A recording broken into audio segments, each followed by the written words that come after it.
ഒരു വൃദ്ധനെ സുരേഷ് ഗോപി അപമാനിച്ചു എന്ന് വാർത്ത വന്നതിന് പിന്നാലെ തന്നെ CPM ഓടിയെത്തുന്നു, ആ വൃദ്ധനെ വീട് വെച്ച് നൽകുന്നു. ഇപ്പോൾ കരിവന്നൂർ കേസുമായി ബന്ധപ്പെട്ട ഒരു സ്ത്രീ സുരേഷ് ഗോപിയോട് പണം ആവശ്യപ്പെടുമ്പോൾ അതും അവരെയും സുരേഷ് ഗോപി അപമാനിച്ചു എന്ന് പറഞ്ഞതിന് പിന്നാലെ തന്നെ CPMന്റെ നേതൃത്വത്തിലുള്ള കരിവന്നൂർ ബാങ്ക് അവർക്കും പണം നൽകുന്നു. അങ്ങനെ സുരേഷ് ഗോപി അപമാനിക്കാൻ വേണ്ടി ജനങ്ങൾ ക്യൂ നിൽക്കുന്നു എന്നാണ് മനസ്സിലായത്. അങ്ങനെ അപമാനിക്കപ്പെട്ടാൽ ഉടനെ പറന്നെത്തും, എന്താവശ്യമുണ്ടെങ്കിലും CPM നടത്തി കൊടുക്കും. പക്ഷെ നേരിട്ട് പോയി പറഞ്ഞാൽ സാധിക്കില്ല.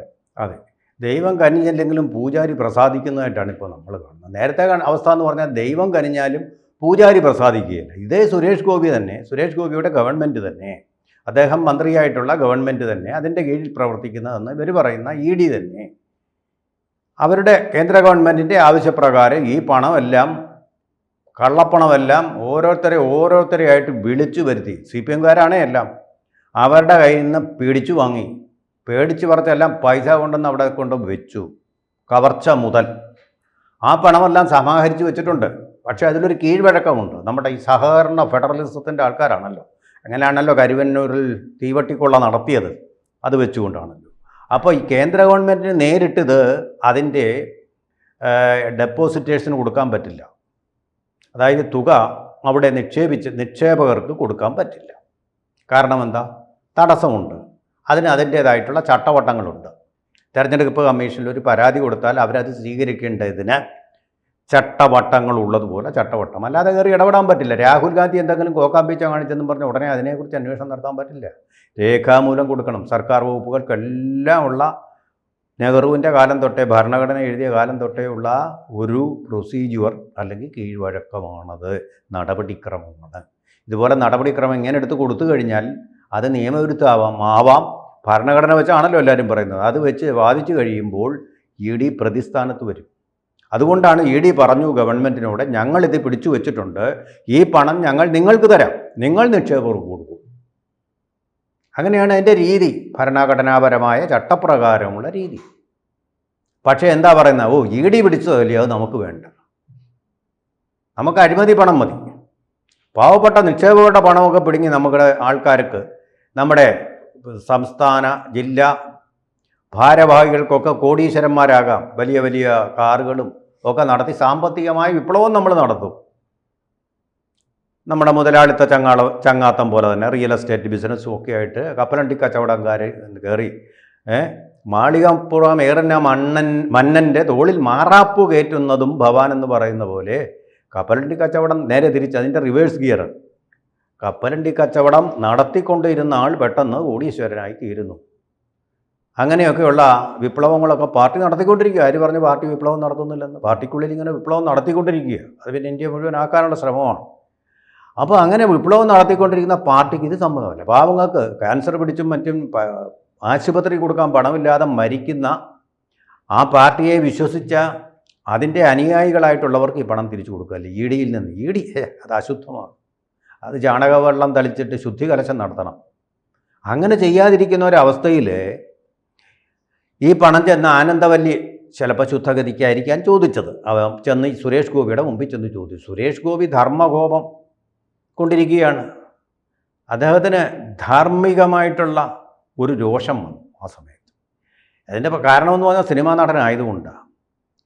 ആ കമ്മീഷണറും അങ്ങനെയുള്ള കഥാപാത്രങ്ങളും ഒക്കെ പരകായ പ്രവേശം നടത്തിയിരിക്കുകയാണ് സുരേഷ് ഗോപിയിലേക്ക്. അവരങ്ങോട്ട് ഇറങ്ങിപ്പോകുന്നില്ല.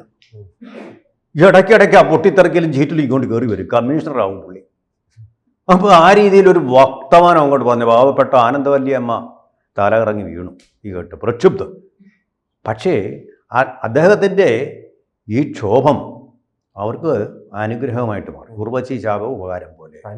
ആ ഇതുവരെ പൈസ കൊടുക്കാതെ ഞങ്ങൾ കൊടുക്കില്ലെന്നും പറഞ്ഞ് വാശി പിടിച്ചിരുന്ന സഹകരണ ബാങ്ക് രാവിലെ വീട്ടിൽ ചെന്ന് പൈസ അനുഗ്രഹിച്ചിരിക്കുന്നു. അപ്പോൾ ഈ ദുർവാസാവിനെ പോലെ ഈ സുരേഷ് ഗോപി ഇങ്ങനെ കിടന്ന് ദേഷ്യപ്പെടുന്നതിന് ചില ഇമ്പാക്ട്സ് ഉണ്ടാക്കുന്നുണ്ട്. അത് പാഴായി പോകുന്നില്ല. അതുപോലെ തന്നെയാണ് വേലായുധൻ എന്ന് പറയുന്ന ആൾക്ക് വേല വെച്ചതാണോ എന്നറിയില്ല, ഒരു വീട് വേണമെന്നും പറഞ്ഞു അവിടെ ചെന്നു. ആദ്യം നിങ്ങളുടെ ഗവൺമെൻറ്റിനോട് പറയാം, നിങ്ങളുടെ മുഖ്യമന്ത്രിയോട് പറയാം, എൻ്റെ വകുപ്പല്ല, ഞാൻ ഇവിടുത്തെ മന്ത്രിയല്ല, ഞാൻ കേന്ദ്രത്തിലെ മന്ത്രിയാന്നൊക്കെ പറഞ്ഞു. കമ്മീഷണറൊക്കെ പറയുന്ന സ്റ്റൈൽ. പക്ഷേ ഇത് കേട്ടുകൊണ്ട് സന്തുഷ്ടരായിട്ടുള്ള പ്രീതിപ്പെട്ട പ്രീതരായ CPM നേതാക്കൾ കൂടിയിട്ട് വേലായുധനൊരു വീടങ്ങ് വെച്ചു കൊടുത്തു. വേലായുധനും അപ്പോൾ സംതൃപ്തരായി. അപ്പോൾ ആരോട് ഈ സുരേഷ് ഗോപി പ്രക്ഷുബ്ധനാവുന്നു അല്ലെങ്കിൽ ക്ഷോഭമുള്ളവനായിട്ട് തീരുന്നു, ആൾ അനുഗ്രഹീതനായി തീരും CPM ദൈവങ്ങളാൽ. അപ്പോൾ പൂജാരിയായിട്ടുള്ള സുരേഷ് ഗോപി ഇവിടെ നിന്നൊന്നും ചോദിച്ചാൽ ദൈവം അപ്പോൾ അനുഗ്രഹ വർഷം അങ്ങ് ചൊരിയുക. അതുകൊണ്ട് ഇനിയിപ്പോൾ എല്ലാവരുടെയും പ്രാർത്ഥന എന്ന് പറഞ്ഞാൽ സുരേഷ് ഗോപിയുടെ ഒരു കോപം കിട്ടണേ ദൈവമേ, ഇതുപോലൊന്ന് തട്ടിക്കയറി കഴിഞ്ഞാൽ നമ്മുടെ കാര്യം ഭാവി ഭാസുരം. അപ്പോൾ തട്ടിക്കയറാൻ വേണ്ടിയിട്ടുള്ള അവസരം നോക്കിയിരിക്കുക ഇപ്പോൾ ആൾക്കാരെല്ലാം. കലുങ്കു യോഗങ്ങളിൽ പോയിട്ട് ഒന്നുമില്ല, ഒരു പ്രൊട്ടക്ഷനും ഇല്ല, 40 വണ്ടികളുടെ അകമ്പടിയും ഇല്ലേ, സ്പെഷ്യൽ പ്രൊട്ടക്ഷൻ ഗ്രൂപ്പും ഇല്ല. സോണിയാമ്മ പോകുമ്പോഴുള്ളതുപോലെ ഇപ്പോൾ ഫോട്ടോഗ്രാഫർക്ക് അടിയും കൊള്ളുകയില്ല, ഫോട്ടോയും എടുക്കാം, ഫോട്ടോഷൂട്ടും ഫ്രീ അവിടെ, തല്ലുകൊള്ളുകയില്ല. അപ്പോൾ അങ്ങനെ പോയി ഇപ്പോൾ സുരേഷ് ഗോപിയുടെ ഒരു കോപം സമ്പാദിക്കാൻ വേണ്ടി ഇപ്പോൾ ആളുകൾ വരി നിൽക്കുക കലുങ്കു യോഗങ്ങളിൽ നിന്നാണ് നമുക്ക് തൃശ്ശൂരിൽ നിന്നുള്ള വർത്തമാനം. അപ്പോൾ ഇദ്ദേഹം അനുഗ്രഹിക്കുകയും പുഞ്ചരിക്കുകയും ചെയ്താൽ തീർന്നു. ഒന്ന് അദ്ദേഹത്തെ ഒന്ന് പ്രകോപിപ്പിക്കണം. അതിനുവേണ്ടി ഇപ്പോൾ ഭയങ്കര മത്സരം നടത്തിക്കൊണ്ടിരിക്കുക. അങ്ങനെ അത് വളരെ പ്രയോജനം ചെയ്യുന്നുണ്ടെന്നാണ്. ആ രീതിയിലാണ് ഇപ്പോൾ കാര്യങ്ങൾ പോയിക്കൊണ്ടിരിക്കുന്നത്. അങ്ങനെയാണ് ഉർവശിയുടെ ശാപം ഉപകാരമായി അർജുനന് തീർന്നതുപോലെ. അല്ല, അതാണ് അല്ലേ. അപ്പോൾ ഇദ്ദേഹത്തെ കൊണ്ട് തൃശ്ശൂരിലെ ജനങ്ങൾക്ക് ഇദ്ദേഹം അനുഗ്രഹിച്ചാൽ അദ്ദേഹം കയ്യിൽ നിന്നും പൈസ കൊടുക്കുന്നുണ്ടല്ലോ, വലിയ രീതിയിലുള്ള സഹായങ്ങൾ കേന്ദ്ര സർക്കാരിന്റെ പദ്ധതികൾ നൽകുന്നു. അത് അദ്ദേഹത്തിന്റെ സന്തോഷമായി നൽകുന്ന കാര്യം. അടുത്ത് കോപപ്പെട്ടാൽ CPM നൽകും. അപ്പോൾ എന്തായാലും തൃശ്ശൂരിലെ ജനങ്ങൾക്ക് ലോട്ടറി അടിച്ചിട്ടുണ്ട്. അവരുടെ എല്ലാ പ്രശ്നങ്ങളും 5 വർഷം കൊണ്ട് മിക്കവാറും പകുതിയും തീരുമാനമാവും. സുരേഷ് ഗോപി ഒന്ന് കോപിച്ചാൽ മതി. അദ്ദേഹത്തിന് ഒരു ധാർമ്മിക രോഷം വന്നു കഴിഞ്ഞാൽ ഈ CPM നൽകി കൊടുക്കും. അതെ, സുരേഷ് ഗോപിക്ക് സന്തോഷം വന്നാൽ BJP നേടും. അതെ. അപ്പോൾ ആ രീതിയിലേക്ക് കാര്യങ്ങൾ അങ്ങ് പോകുമെന്നാണ് ഇപ്പോൾ നമുക്ക് മനസ്സിലാക്കാൻ കഴിയുന്നത്. ഇത് അടുത്ത നിയമസഭാ തെരഞ്ഞെടുപ്പിനെയും തദ്ദേശ സ്വയംഭരണ സ്ഥാപനങ്ങളുടെ തെരഞ്ഞെടുപ്പിനെയും എല്ലാം വലിയ രീതിയിൽ സ്വാധീനിക്കുന്നു ഇത്തരം നീക്കങ്ങൾ. ഇപ്പോൾ തൃശ്ശൂർ ഒതുങ്ങിയാണല്ലോ ഇപ്പോൾ ഇതിൻ്റെ പ്രവർത്തനം നടക്കുന്നത്. തൃശ്ശൂരിൽ തീർച്ചയായിട്ടും അല്ലെങ്കിൽ തന്നെ പഞ്ചായത്ത് തെരഞ്ഞെടുപ്പിൽ വൻ നേട്ടം നേടിയിട്ടുള്ളതാണ് BJP അവിടെ. അതവർ മുന്നോട്ടേ കൊണ്ടുപോകും. പിന്നോട്ട് പോകുന്ന ഒരു സാഹചര്യത്തിലും ഏറ്റവും പ്രതികൂലമായ സാഹചര്യങ്ങളിൽ പോലും BJPക്ക് അതിൻ്റെ കോട്ടകൾ നഷ്ടപ്പെട്ടിട്ടില്ല എന്ന് മാത്രമല്ല മുന്നോട്ട് പോകാനും കഴിഞ്ഞിട്ടുണ്ട്. ഈവൻ അപ്രസക്തനായിട്ടുള്ള ഒരാളിനെ നിലമ്പൂരി കൊണ്ട് നിർത്തി ഇട്ടും അവരുടെ വോട്ട് ഷെയറിൽ ഒരു 200 വോട്ടെങ്കിലും വർദ്ധിപ്പിക്കാൻ കഴിഞ്ഞു. ഒരു വോട്ട് പോലും കുറയ്ക്കാൻ കഴിഞ്ഞിട്ട്. ഇപ്പം ഞാൻ ശരിയായിട്ടൊരു കാര്യം പറയും. ഇന്ന് രാവിലെ കേട്ട ഒരു വർത്തമാനം, മുനിസിപ്പാലിറ്റിയിൽ നമ്മൾ ഒരു ജീവനക്കാരൻ തൂപ്പ് തൊഴിലാളിയാണ്, സ്വീപ്പർ, രാവിലെ വെളുപ്പിനെ നമ്മുടെ നഗരം വൃത്തിയാക്കണമല്ലോ, നമ്മൾ വൃത്തികേടാക്കിയിട്ടത് അയാളുടെ ജോലിയാണ്. ആ മനുഷ്യരെന്ന് പറഞ്ഞാൽ ദാരിദ്ര്യത്തിൻ്റെയും പരാധീനതയുടെയും ഒരു പ്രതീകമായിട്ടുള്ള നമ്മുടെ കോർപ്പറേഷൻ, ആര്യ രാജേന്ദ്രൻ്റെ കോർപ്പറേഷനിലെ ഒരു കീഴ് ജീവനക്കാർ, ഏറ്റവും താഴെ തട്ടിലുള്ള അടിസ്ഥാന വർഗം. അയാൾ രാവിലെ പരസ്യമായിട്ട് ചായ കുടിക്കുന്നിടത്ത് നിന്ന് പറയുന്നു, നല്ല ശബ്ദത്തിലാണ്, മൈക്ക് വേണ്ട, അതുപോലെ നല്ല ഗാംഭീര്യമുള്ള ശബ്ദത്തിൽ പറയുന്നു, ഇതുപോലൊരു പ്രധാനമന്ത്രിയെ നമുക്കിനി ഈ നൂറ്റാണ്ടിലും കിട്ടാൻ പോകുന്നില്ല, അടുത്ത നൂറ്റാണ്ടിലും കിട്ടാൻ പോകുന്നില്ല. അദ്ദേഹത്തിൻ്റെ രാഷ്ട്രീയ ബോധം. തനി മാർക്സിസ്റ്റുകാർക്ക് വേണ്ടി ഇത്രയും നാൾ വോട്ട് ചെയ്ത ഒരു വ്യക്തിയാണ് അദ്ദേഹമാണ് പറയുന്നത്, ഇതുപോലൊരു നല്ല പ്രധാനമന്ത്രിയെ നമുക്കിനി കിട്ടാൻ പോകുന്നില്ല. അപ്പോൾ ആ സന്ദേശം ഇനി അടിത്തറ വരെ എത്തിക്കഴിഞ്ഞു, അടിസ്ഥാന വർഗത്തിന് വരെ എത്തിക്കഴിഞ്ഞു. പ്രധാനമന്ത്രിയുടെ ആരാധകരായിട്ട് ഈ താഴെ തട്ടിലുള്ളവർ വരെ തീർന്നിരിക്കുക. അപ്പോൾ ഈ സുരേഷ് ഗോപി എന്ത് ചെയ്യുന്നു എന്നുള്ളതിനെ മാത്രം ആസ്പദമാക്കിയല്ല, ഇതുപോലെ ഒരു പ്രധാനമന്ത്രി ലോകത്തോടും അതുപോലെ തന്നെ ലോകത്തിൻ്റെ മുൻനിരയിലേക്ക് ഇന്ത്യയെ കൊണ്ടുപോയിട്ടുള്ള ഒരു പ്രധാനമന്ത്രി, ഇന്ത്യക്ക് വേണ്ടി തൻ്റെ ജീവിതം അർപ്പിക്കുന്ന ഒരു പ്രധാനമന്ത്രി, നെഹ്റു കുടുംബത്തിന് തലവേദനയായിട്ടുള്ള ഒരു പ്രധാനമന്ത്രി, ആ പ്രധാനമന്ത്രിയെ 2 കൈ നീട്ടി ജനങ്ങൾ സ്വീകരിച്ചുകൊണ്ടിരിക്കുകയാണ്.